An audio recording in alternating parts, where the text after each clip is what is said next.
हाँ हेलो जीजा जी। हाँ बोलो। होली खेलल ना एबो? हाँ आइबे, जे मन के बतिया छे पूरा करबो ना। की छे तोरा मन में, पहले बोला ने। ठीक छे तब सुनो। सुनावा। म्यूजिक डायरेक्टर डीजे गुड्डू बाल।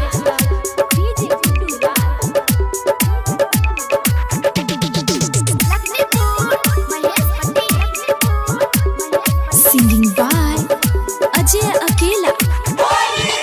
रंग लगैबो हे साली, रंग लगैबो हे, रंग लगैबो हे साली, रंग लगैबो हे। तोहर गोरे गोरे गलिया पर रंग लगैबो हे, तोहर गोरे गोरे गलिया पर रंग लगैबो हे। जाने छिया हो जीजा, जाने छिया हो, जाने छिया हो जीजा, जाने छिया हो। तोरा मनवा में की चलै छा, जाने छिया हो। तोरा मनवा में की चलै छा, जाने छिया हो। अभी आप सुन रहे हैं अजय अकेला के आवाज में म्यूजिक डायरेक्टर डीजे गुड्डू बाल।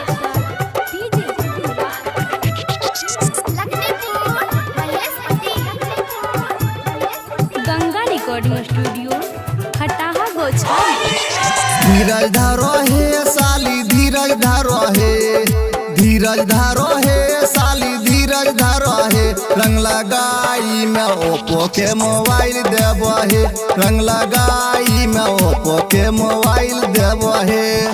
जाने छिया हो जीजा, जाने छिया हो, जाने छिया हो जीजा, जाने छिया हो। तोहर मीठी मीठी बतिया जाने छिया हो, तोहर मीठी मीठी बतिया जाने छिया हो। अभी आप सुन रहे हैं अजय अकेला के आवाज में म्यूजिक डायरेक्टर डीजे गुड्डू बाल।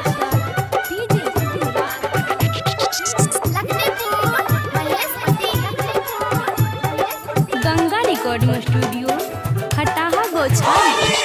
मान जाना है साली, मान जाना है, मान जाना है साली, मान जाना है। अब की होलिया में सोना साली मान जाना है, अब की होलिया में सोना साली मान जाना है। नाय मनवा हो जीजा, नाय मनवा हो, नाय मनवा हो जीजा, नाय मनवा हो। ज्यादा बोला बोते दीदिया के काहे देबा हो, ज्यादा बोला बोते दीदी के काहे देबा हो। अभी आप सुन रहे हैं अजय अकेला के आवाज में म्यूजिक डायरेक्टर डीजे गुड्डू बाल।